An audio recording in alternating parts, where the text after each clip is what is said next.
Kaip jau nekartą minėjome, profesinis perdegimas tai yra fizinio, emocinio ir psichinio išsekimo būklė, kurios metu pradedama abejoti savo kompetencijomis, gebėjimais ir netgi darbo reikšmingumu. Jeigu įtarėte, kad galbūt ir jūs susidurėte su profesiniu perdegimu, atidžiau pažvelkite į šį reiškinį. Tai, ką sužinosite, gali padėti jums susidoroti su problemomis ir imtis prevencinių veiksmų prieš perdegimui paveikiant jūsų sveikatą ar gyvenimą. Prieš tai buvusiuose kurso dalyse jau aptarėme profesinio perdegimo priežastis, pabandykime dar kartą prisiminti, kas sukelia profesinį perdegimą. Tai yra vienas iš veiksnių prisidedančių prie profesinio perdegimo.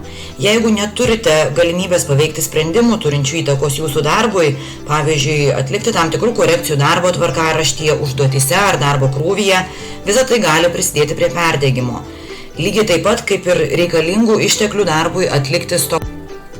Tam, kad galėtume sėkmingai atlikti darbą, svarbu žinoti, ko reikia siekti, kokie pagrindiniai rodikliai, kokios jūsų funkcijos ir atsakomybės. Jeigu neaišku, ko iš jūsų tikisi vadovai ar kolegos, o gal klientai, tai tikėtina, kad darbe nesijausite patogiai, o ilgainiui galite patirti įtampą ir stresą. Nemažiau svarbus ir vidinis organizacijos mikroklimatas.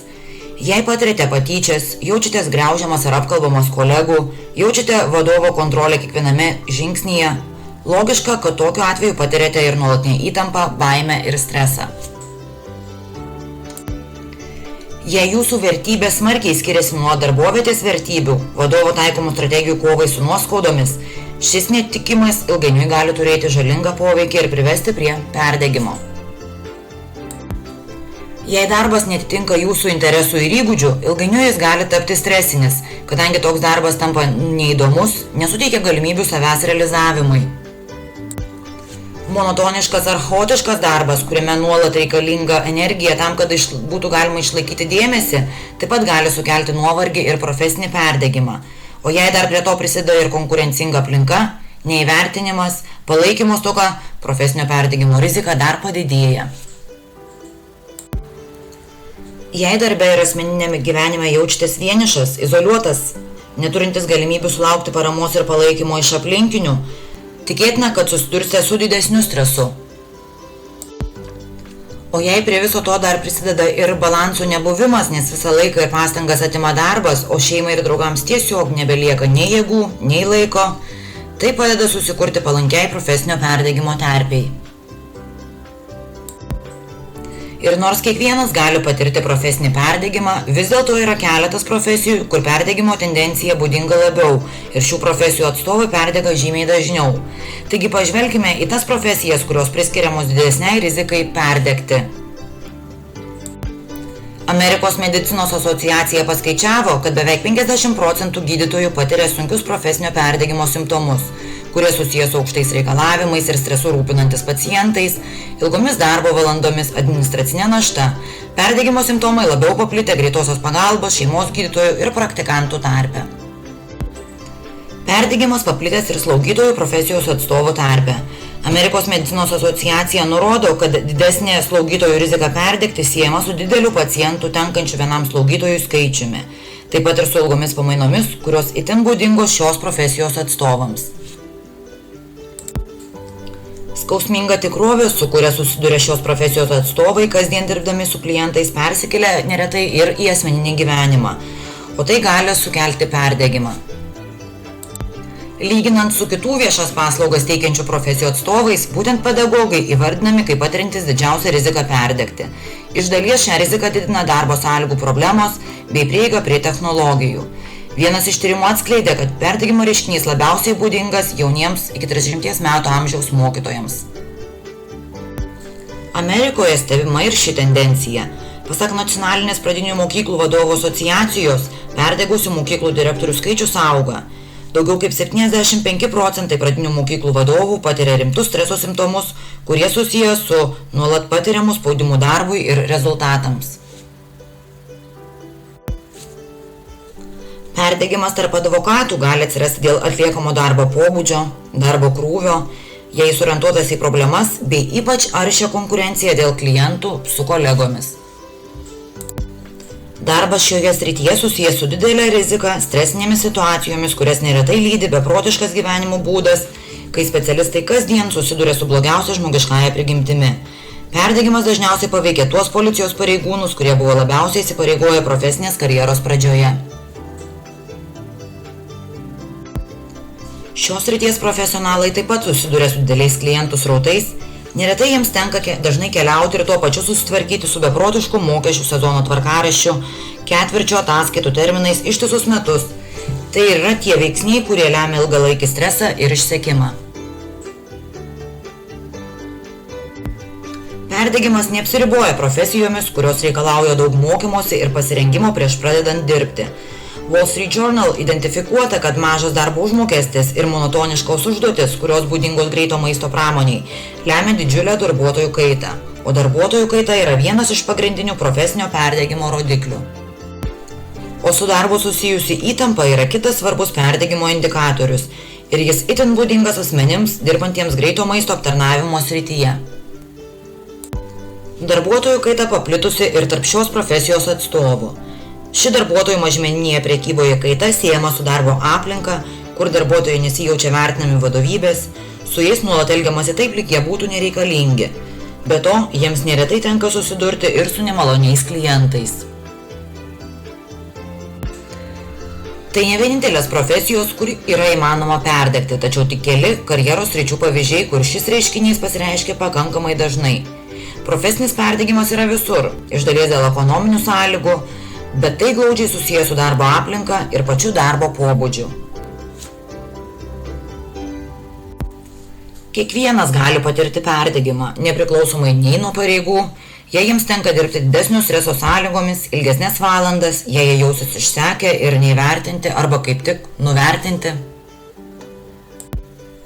Būtent tokiame laikmetyje mes ir gyvename, kai nuolat kartojame savo, kad norint ką nors pasiekti turime sunkiai dirbti ir būtinai tai pasieksime. Pasiekti daugiau, būti geriausiu, kopti viršų, pasiekti savo tikslų, visa tai neturi ribų, nes taip, tu gali. Ir dėja, kartais visi šie taip aš galiu lemia visai kitokius reiškinius, sunkius tokių situacijų atvejus, kai jau tikrai nebegali. Ir kai jau tikrai nebegalite, tikriausiai, kad susidūrite su perdegimu. Perdegimas šiuo metu yra didžiulė problema Jungtinėje karalystėje. 2015 metais atliktas tyrimas atskleidė, kad daugiau kaip pusė pilnu etatu dirbančių asmenų šioje šalyje teigia savo dabartinėme darbe patiriantis nerimą ir perdegimą. O 2014 metų tyrimas, kuriame dalyvavo daugiau kaip 2000 Jungtinės karalystės gydytojų, atskleidė, kad 50% iš jų pateko į didelę perdegimo rizikos grupę. O profesinio perdegimo tyrimas tarp socialinių darbuotojų Jungtinėje karalystėje atskleidė, kad 73% respondentų pranešė patiriantis itin aukštą emocinio išsekimo lygį darbe. Tačiau prisiminkite, kad perdegimas nėra tik šiokio tokio nuovargio jausmas rytais, kelių terminų praleidimas ar pašto dėžutė pilna laiškų, į kuriuos nespėjote atsakyti. Tai nėra šioks toks niūrumas arba keletas prastai išmiegotų naktų. Tai ir ne kelias dienas besitęsiantis liūdesys ar verkimas, todėl kad šaldytuve nėra jums patinkančio pieno. Perdegimas tai visos sistemos žlugimas po ilgai besitęsiančio nevaldomo streso ir emocinio nuovargio. Žmonės kenčiantis nuo perdegimo dažnai patiria emocinį, kognityvinį ir fizinį išsekimą, o tai gali turėti rimtų pasekmių fiziniai ir psichiniai sveikatai, kurių pašalinimas ir išgydymas gali užtrukti ilgą laiką. Perdegimas dažniausiai pasireiškia aukštus reikalavimus keliančių asmenų tarpe. Kartais jis netgi vadinamas persistengėlio sindromu. Ir dėja, bet būtent tie asmenys, kuriems būdingas itin didelis efektyvumas, mažiausiai linkę pripažinti, kad jie perdegė. Perdegimas tiek įmonėms, tiek asmenims kainuoja milijonus svarų, eurų, dolerių per metus. O dar svarbiau, kad tai gali kainuoti ir gyvybės. Dažnai žmonės, kurie nepripažįsta perdegimo, ir yra tie, kurie pasižymi visais simptomais, nes labai motyvuotiems, kurios veža idėjos, ambicingiems žmonėms sunku manyti, kad jie gali būti pažeidžiami. Jie mano, jog jie tiesiog stums save, dirbs per stresą, laikysis požiūrio, kad taip jie gali, jiems viskas bus gerai. Ironiška tai, kad viena iš perdegimo priežasčių yra didžiuliai darbo krūviai. Tačiau ką daugelis iš mūsų daro, kai perdega? Būtent, jie dirba dar daugiau ir dar sunkiau. Kadangi didelis darbo krūvis ir jo įveikimas mums padės nugalėti perdegimą. Teisingai? Deja, bet visiškai neteisingai. Kai viskas tampa tik blogiau ir blogiau, mes pernelyg išsekę, kad kažką padarytume tinkamai, jau nekalbant apie krūvą dalykų, kuriuos mes pradėjome daryti. Buvimas super užimtų tik apkraunamų stresu ir nerimu. Buvimas pernelyg užimtų paprastai yra ženklas, kad viskas yra ne taip jau ir gerai. Ir kai pasiekiamas perdegimas, neretai žmonės pradeda derinti dar daugiau susitikimų, rašyti dar daugiau laiškų, ieško įvairiausių būdų tapti super užimtais, kad viskas nebetenka prasmės. O ar panašus elgesys būdingas ir jums? Pabandykite sąžiningai savo atsakyti į šiuos klausimus.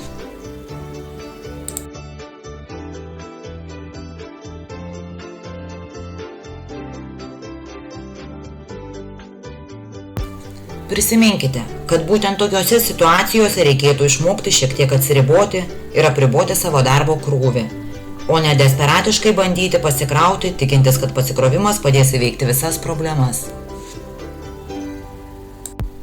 Ir aš siunčiu laiškus, nors negaliu prisiminti, kad juos siunčiau. Aš turėjau darbo skambučių, nors net neprisimenu, kad juos turėjau. Aš planuoju susitikimus su žmonėmis, kurių nepažįstu, nežinau ir su kuriais net nesu bendravęs. Aš galiu turėti 20 puikių idėjų naktį ir pabudus ryte jas susirašyti ir susiplanuoti ir pradėti nedelsant įgyvendinti. Ir aš pradedu dirbti su jomis visomis iš karto ir dėja ne vienos iš jų nepavyksta įgyvendinti ir jaučiuosi vis blogiau ir blogiau. Bandau beviltiškai įsikabinti vieną dalyką ir jo laikytis ir padaryti, kad jis veiktų. Bet žinoma, aš negaliu. Tiesiog esu pernelyg išsekusi. O geriausia, ką galite padaryti perdegimo labui, tai yra tai, ką perdegusiems žmonėms sunkiausia ir yra padaryti. Tai būtent nesuteikti poilsio. Prisiminkite, jums reikia sustoti, miegoti ir atsigauti. Tai atima daug laiko. Užtrunka ir pripažinti, kad perdegėte ir kad kova su perdegimu nepadės. Užtrunka ir suvokti, kad jūs nesate kompiuteris ar robotas, kad esate tik žmogus. Ir kartais jūs tiesiog negalite ir tame nėra nieko blogo.